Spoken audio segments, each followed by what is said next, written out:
The promotion is going to Bradley, Marcus said, not even looking up from his computer screen. His office felt smaller than usual, the walls pressing in as his words hung in the air. I stood there, hands clenched at my sides, trying to process what I'd just heard. Bradley, the same Bradley who joined the company 6 months ago, the same Bradley who couldn't tell a spreadsheet from a pie chart. But I saved us $3 million, I said quietly, my voice steadier than I felt. Marcus finally looked at me, his expression blank.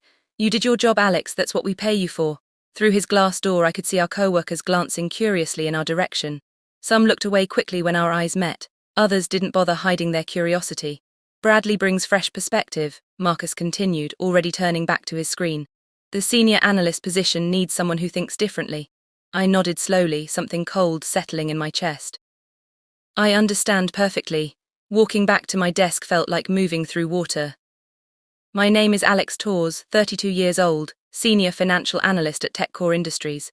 For 7 years, I'd climbed from junior analyst to team lead, working nights and weekends to master every system, every process. My apartment walls were covered with industry certifications.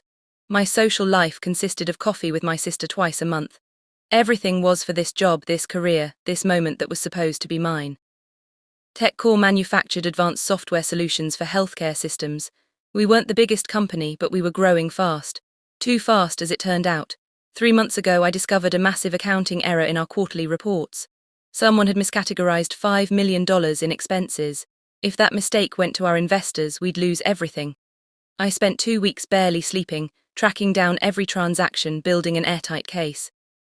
When I presented my findings to Marcus, he'd looked genuinely impressed. This is extraordinary work, Alex, he'd said then. You've saved this company. I'd smiled, hopeful. Does this mean we'll discuss your future soon, he'd promised. That was 3 months ago. Since then I'd watched Marcus promote Bradley to the exact position he'd hinted would be mine. Bradley, whose father played golf with our CEO. Bradley, who wore expensive suits and talked about his connections. Bradley, who once asked me if Excel could do math automatically. I sat at my desk, staring at my computer screen without seeing it. My colleague Tyler rolled his chair over, his voice low. That's complete garbage, Alex. Everyone knows you earned that spot. I managed a small smile. It's fine, I'm fine. You're not fine, you found a $5 million mistake. You literally saved jobs, including mine. He paused, including Marcus's job. That thought hadn't occurred to me before. Marcus had been responsible for overseeing those reports. If my discovery had come to light publicly, questions would have been asked. Questions about who should have caught it first. My phone buzzed, an email from our CEO's office. All staff meeting tomorrow, 9 a.m, mandatory attendance. Major announcement regarding company restructuring. Tyler saw my screen. That sounds ominous. Yeah, I agreed, my mind already spinning. That evening I couldn't stop thinking about Marcus's dismissive tone. You did your job. As if finding a $5 million error was routine, as if anyone could have done it. I opened my laptop and pulled up my personal backup files. When I discovered the accounting mistake, I'd been thorough. I documented everything, original reports, corrected versions, email chains showing who'd approved the errors initially. I'd kept copies, not because I distrusted anyone, but because that's what good analysts do. We keep records. Looking at those files now, I noticed something I'd missed before, the approval signatures on the original incorrect reports.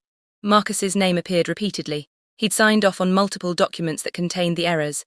Either he hadn't reviewed them properly, or worse, he'd known about the problems. My sister Emma called as I was deep in the files. Hey stranger, haven't heard from you in weeks. Sorry, work's been crazy. Still waiting on that promotion. Her voice was gentle but knowing. They gave it to someone else. Silence. Then, Alex, are you kidding me? It's complicated. It's not complicated, it's wrong. The next morning the office buzzed with nervous energy. Nobody knew what the announcement would be, but restructuring usually meant cuts. People clustered in small groups whispering theories. I arrived early as always and found Tyler already at his desk. Couldn't sleep, he admitted. Keep thinking about today's meeting. Bradley walked past, coffee in hand, laughing loudly at something on his phone. He hadn't arrived early in his entire 6 months here. How does he not look worried? Tyler muttered. His father plays golf with the CEO, remember, I replied quietly. People like Bradley don't worry about job security. Marcus emerged from his office at 8:45, straightening his tie. He caught my eye briefly, then looked away quickly. That was interesting. Marcus never avoided eye contact. At 9 exactly, we filed into the main conference room. Our CEO, Preston Hall, stood at the front with 2 people I didn't recognize. They wore expensive suits and carried tablets. Consultants, probably. Thank you all for coming, Preston began, his voice carrying across the silent room. Today marks an important evolution for TechCore. Preston spoke for 20 minutes about growth, challenges, and opportunities.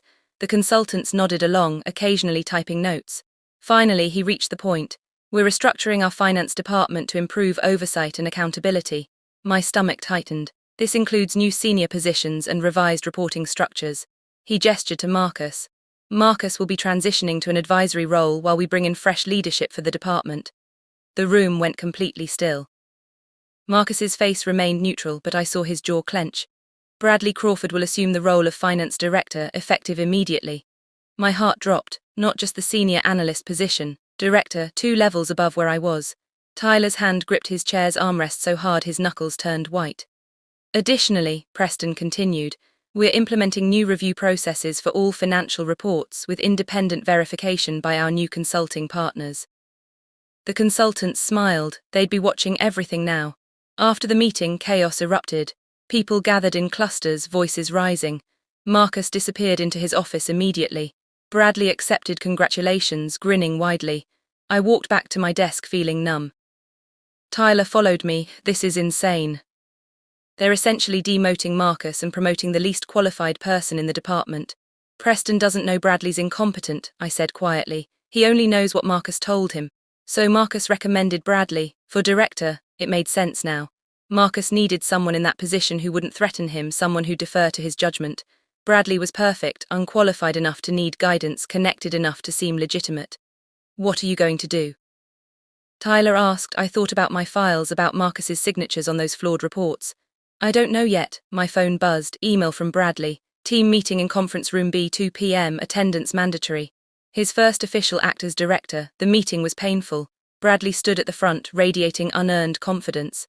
I want to thank Preston for this opportunity. I'm excited to bring innovation to this department. Innovation, he'd been here 6 months. I'll be implementing some changes, he continued. New reporting procedures, updated schedules. I want fresh eyes on everything. Translation, he had no idea what he was doing and needed us to teach him his own job. After Bradley's meeting, I stayed late reviewing my files again. The pattern was clear. Marcus had approved reports containing significant errors. When I discovered them, I'd reported directly to him privately. He'd praised my discretion, assured me he'd handle it appropriately. But he'd never mentioned his own signature on those documents. He'd let me fix everything, then taken credit for the clean reports when presenting to Preston. And now he'd positioned Bradley as his puppet, maintaining control while avoiding responsibility. My computer pinged. Email from an address I didn't recognize. Subject line, you should see this. I hesitated, then opened it. Inside was a document, internal communications between Marcus and Preston from 3 months ago. My chest tightened as I read. Marcus had presented my discovery of the accounting errors as his own finding. He'd told Preston that he'd personally conducted the audit, found the mistakes and corrected them. My name appeared nowhere in his report. Further down, another email. Marcus recommending Bradley for promotion, citing his strong analytical skills and leadership potential. I felt sick. Tyler appeared beside my desk. You're still here, it's almost 8. I showed him the emails. Tyler's eyes widened as he read. Where did you get these? Anonymous sender. I stared at the screen. Someone inside the company wants me to know what Marcus did. This is proof he stole credit for your work. You have to show Preston. Maybe, I closed my laptop. Or maybe this is exactly what someone wants me to do. What do you mean? Think about it. Someone sent me internal communications. That's a serious breach. If I use them, questions get asked about how I obtained them. Tyler frowned. So it's a trap, or a test, or someone genuinely trying to help. I rubbed my eyes. I need to be smart about this. Over the next week, Bradley's incompetence became impossible to ignore. He scheduled meetings that conflicted with critical deadlines. He requested reports in formats that didn't exist. He questioned standard procedures he should have known. But he did it all with such confidence that some people actually believed he knew what he was doing. Marcus watched from his advisory role, occasionally stepping in to guide Bradley, maintaining control without accountability. I kept my head down and my files updated. 2 weeks after Bradley's promotion, something interesting happened. Our consulting partners requested a comprehensive audit of the previous year's financial reports. The announcement came via email to the entire finance department. As part of our Oversight Improvement Initiative, we'll be conducting a detailed review of all reports submitted to investors over the past 12 months. Tyler whistled low. That's going to uncover Marcus's approved errors. Only if they find the original documents, I said carefully. The reports currently on file are the corrected versions, so there's no evidence. I didn't say that. That afternoon I received another anonymous email. This time it contained something even more interesting, a calendar of meetings between Marcus and someone named Victor Brennan. I didn't recognize the name, so I searched our employee database. Nothing. I expanded my search to LinkedIn. Victor Brennan, independent financial consultant. He'd worked with TechCore briefly 2 years ago. I clicked through his profile, noting his connections. One name jumped out. Preston Hall. They'd worked together at a previous company. My phone rang, unknown number. Against my better judgment, I answered. Alex Torres, a man's voice, older, confident. This is Victor Brennan, I think we should talk. I sat frozen, phone pressed to my ear. How did you get this number? From someone who thinks you're getting a raw deal. Victor's voice was calm, measured. I've been watching TechCore for a while now. Specifically, I've been watching Marcus. Why? Because Preston Hall asked me to. He's concerned about some inconsistencies in financial reporting. He doesn't know who to trust inside the company, so he brought me in quietly. My mind raced. You sent me those emails. I did. You deserve to know what Marcus has been saying about your work. He paused. Preston thinks Marcus found and fixed those accounting errors. He has no idea it was you. Why tell me this? Because Preston is about to make Marcus head of a new risk management division. He's impressed with how Marcus handled the crisis. If that happens, Marcus will have even more power to bury people who threaten him. I felt cold. What do you want from me? The truth. I need evidence showing what really happened. Preston won't believe me without proof. I have proof. I know you do. I've seen your work. You're thorough. He gave me an address. Meet me tomorrow, 6 p.m. I didn't sleep that night. Instead, I organized my files, building a timeline of everything. When I discovered the errors, when I reported them, when Marcus presented them as his own work. By morning, I had a document that told the complete story. But could I trust Victor? This could still be a trap. Tyler noticed my exhaustion immediately. You look terrible. Didn't sleep much. I lowered my voice. I got a call from someone investigating Marcus. He wants to meet. Is that safe? Probably not, but if I don't do something, Marcus is getting promoted again. At lunch, I sat alone in the cafeteria, pushing food around my plate.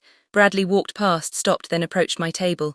Alex, right, we haven't really talked since I became director. I looked up. We've been in several meetings together. Yeah, but I mean really talked. Marcus says you're one of our best analysts. The words felt hollow. That's nice of him. He also said you were disappointed about not getting the senior analyst position. I get that. Must be tough watching someone newer get promoted. His tone was sympathetic, but something about it felt rehearsed. I'm managing, I said carefully. Bradley sat down across from me without being invited. Look, I know I'm still learning. Marcus has been great about showing me the ropes. Of course he had, but I want to build a strong team. I could use someone with your experience. He leaned forward. What if I made you my deputy director? You'd report directly to me, handle the complex analysis work. It was a promotion, but not the one I'd earned. And it would put me under Bradley's authority and by extension Marcus's control. That's a generous offer, I said neutrally. Think about it, I'm trying to do right by people. He stood smiling. Marcus said you were smart, I hope you'll make the smart choice. After he left, Tyler slid into the seat he'd vacated. Did he just offer you a job, deputy director, under his supervision? That's actually a good position. It's a leash. I checked my watch. 4 hours until my meeting with Victor. The afternoon crawled by. At 5:30 I packed my laptop and headed for the parking garage. Marcus appeared as I reached my car. Alex, a moment. My hand tightened on my bag. What can I do for you? Bradley mentioned he made you an offer. I hope you're considering it seriously. Marcus leaned against the concrete pillar, blocking my path casually but deliberately. You're talented, Alex, but talent needs direction. Bradley can provide that. And you'll provide direction to Bradley? I asked. Something flickered in his eyes. Bradley and I work well together. We understand each other. I'm sure you do. The deputy director role is a genuine opportunity. You'd be foolish to refuse it out of pride. I met his gaze. Is that what you think this is, pride? I think you're upset about not getting what you wanted. That's natural, but you need to see the bigger picture. The bigger picture where he stayed in control, where I remained grateful for scraps, where nobody questioned how things really worked. I'll think about it, I said, moving toward my car door. He stepped aside. Don't think too long. Opportunities like this don't wait forever. I drove to the address Victor had given me, checking my mirror repeatedly to ensure I wasn't followed. The location was a small coffee shop in a quiet neighborhood, nothing corporate or official. Victor sat in a back corner booth, exactly as he described himself on the phone, mid-50s, grey hair, reading glasses. He stood when I approached. "Alex, thank you for coming." We shook hands. Victor's grip was firm, professional. He gestured to the seat across from him. "Coffee, tea? I'm fine, let's just talk." He nodded appreciatively. "Direct, I like that." He pulled out a tablet. "I've been consulting for Preston for 6 weeks now. He asked me to quietly assess his finance department's integrity." "Why quietly?" "Because he suspects problems but doesn't know who's involved. If word spread about an investigation, evidence would disappear." Victor swiped through screens. "I've found inconsistencies but nothing conclusive. Marcus is careful, he covers his tracks well." "Not well enough, I have documentation." I opened my laptop and turned it toward him. For the next hour I walked Victor through everything: my discovery of the accounting errors, Marcus's signatures on the flawed reports, my corrections, Marcus's presentation to Preston claiming credit. Victor asked sharp questions, taking notes. When I finished, he sat back looking impressed.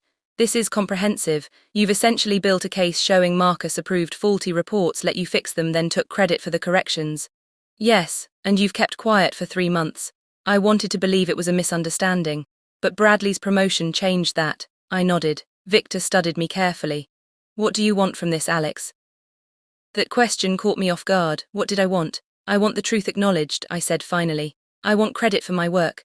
"Revenge, justice," Victor smiled slightly. "There's often a thin line between those." He closed his tablet. "Preston trusts Marcus completely. Confronting him without overwhelming evidence will backfire. Marcus will claim you're bitter about not getting promoted." "I know. But if we do this right, if we present everything properly, Preston will have to act." He leaned forward. "I need you to be certain. Once we start this, there's no going back. Marcus will know you were the source." My hands felt cold. This was the moment. I could accept Bradley's deputy director offer, stay safe, keep my head down, or I could fight. "I'm certain," I said. Victor nodded. "Then here's what we do. Preston is announcing Marcus's new position at a press conference next Friday. Company-wide event, media present. It's meant to showcase TechCore's commitment to financial integrity." The irony was staggering. "We'll present your evidence to Preston the day before. Private meeting, just us 3. We give him time to process before the press conference. And if he doesn't believe us?" Victor's expression was serious. "Then you'll probably lose your job. Marcus will ensure it. He'll paint you as a disgruntled employee making false accusations." The weight of that reality settled over me. 7 years of work gone, my reputation destroyed, but the alternative was watching Marcus succeed by stealing others' accomplishments. "I understand the risks," I said. "Good." Victor stood, extending his hand again. "I'll contact Preston and arrange the meeting. Keep doing your job normally, don't give Marcus any reason to suspect." I drove home in silence, my mind spinning. That night I called Emma. "I need to tell you something." I explained everything: Marcus, Bradley, the evidence, the meeting with Victor. Emma listened without interrupting. When I finished, she was quiet for a long moment. "Are you sure about this?" "No, but I have to do it anyway. Mom would be proud of you." Our mother had been a teacher, fiercely committed to fairness and truth. She'd passed away 5 years ago, but I still heard her voice sometimes. "Do what's right, even when it's hard." "I hope so," I whispered. The following week was surreal.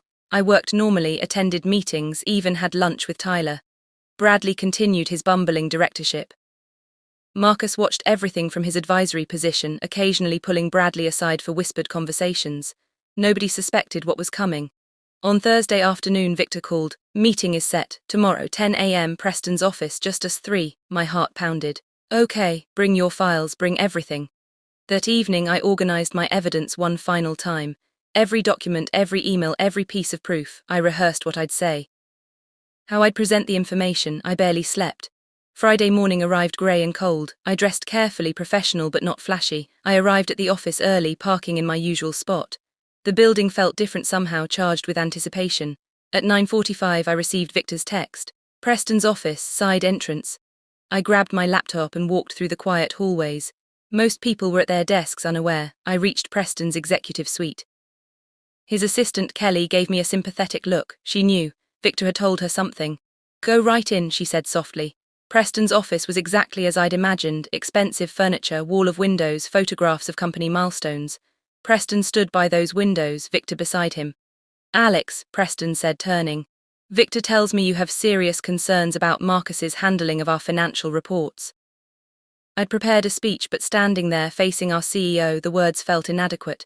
"Yes, sir, I do." Preston gestured to the conference table in his office. "Show me." For 90 minutes I walked them through everything.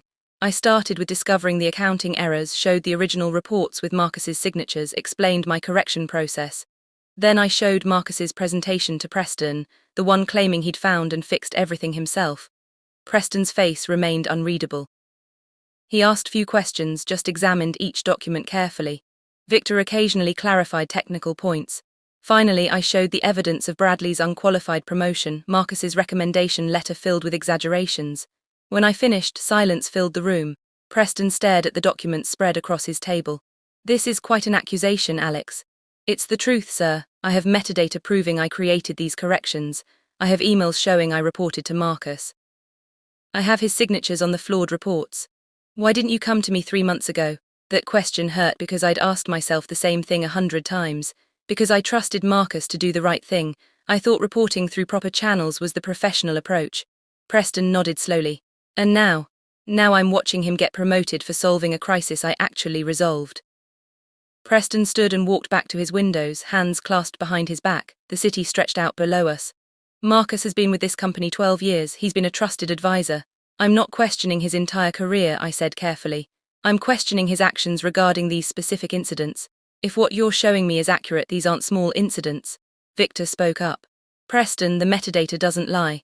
Alex created those corrected reports. The timeline proves Marcus couldn't have done the work he claimed." Preston turned back to us. "The press conference is in 6 hours. I'm supposed to announce Marcus as head of risk management, showcase our commitment to financial integrity." The irony wasn't lost on any of us. "I need time to verify this independently," Preston said. "Victor, I want your team to authenticate every document Alex has provided. Timeline, metadata, everything." "I can have preliminary results in 3 hours," Victor replied. Preston checked his watch. "Do it, Alex, you'll wait here. I'm not having you discuss this with anyone until we've confirmed your claims." My stomach dropped. "You're confining me to your office." "I'm protecting you. If Marcus suspects what's happening, he'll take action." The next 3 hours were agony. I sat in Preston's office while Victor's team worked. Preston made phone calls, handled business, occasionally glancing at me like I was a puzzle he was trying to solve. Kelly brought me coffee and a sympathetic smile. At 1:30, Victor returned with 2 members of his consulting team. "We've verified everything. The metadata is authentic, the timeline matches, the original documents contain Marcus's digital signatures." Set down a tablet showing their analysis. "Alex Torres created those corrected reports. Marcus misrepresented the work as his own." Preston's jaw tightened. "You're certain?" "Absolutely certain. We've also found additional inconsistencies in Marcus's reporting over the past year. Nothing criminal, but definitely questionable oversight." Preston stood abruptly. "Kelly, get Marcus up here, now." My heart hammered. This was happening. 5 minutes later, Marcus entered, confusion on his face. "Preston, you wanted to see." He stopped when he saw me, Victor, and the documents spread across the table. His expression shifted, understanding dawning. "What's this about?" Marcus asked, voice carefully controlled. Preston picked up one of the original reports. "This is your signature approving a financial report with $5 million miscategorized. That was an error we corrected. Alex corrected it." Marcus glanced at me, something cold in his eyes. "Alex worked under my supervision. Her corrections were part of our team effort." "Really?" Preston picked up another document. "Because this is your presentation to me claiming you personally discovered and fixed these errors. Alex's name appears nowhere. I was protecting her, drawing attention to the analyst who missed things initially wouldn't have helped her career." The lie was smooth, practiced. "Except Alex didn't miss anything. She found errors you'd already signed off on." Marcus's composure cracked slightly. "Preston, I don't know what she's told you, but she's shown me proof. Metadata, timelines, email chains. Victor's team has verified everything independently." Preston's voice was hard now. "You took credit for work you didn't do. That's not how it happened." "Then explain your signature on flawed reports.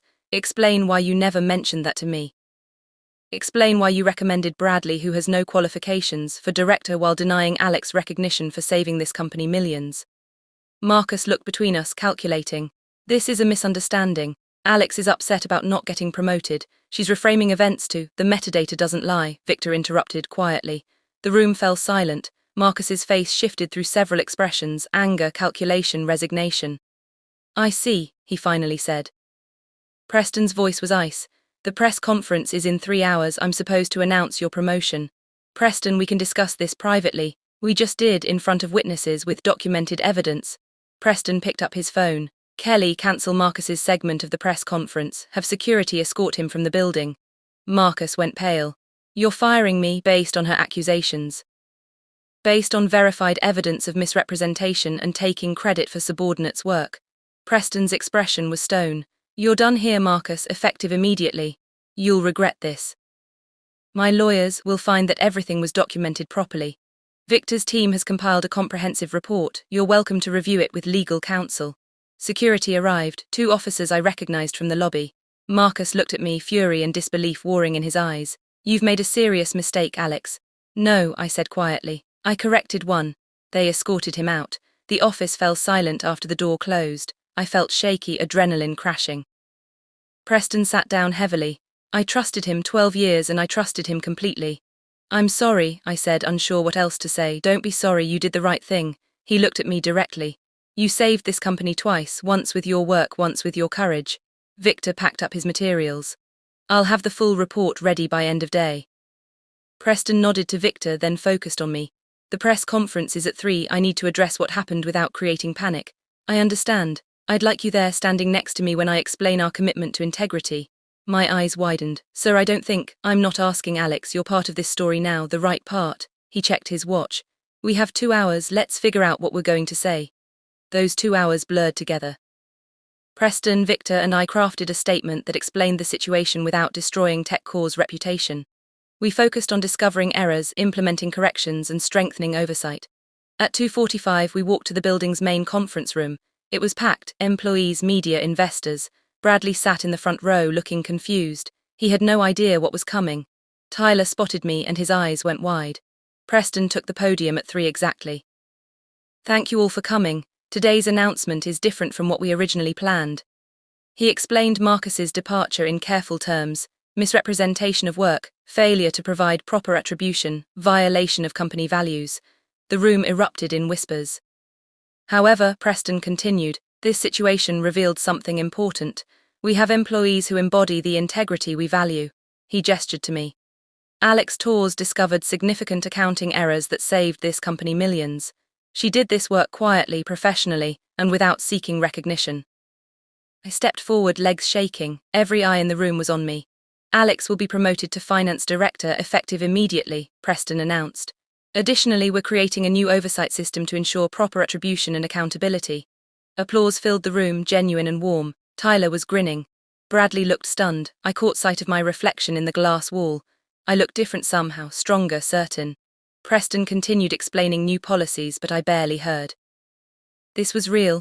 After the press conference, people surrounded me. Congratulations, questions, respect I'd never received before. Tyler hugged me. You did it, I don't know how, but you did it. That evening I called Emma. It's done, Marcus is gone, I got the promotion. She screamed with joy.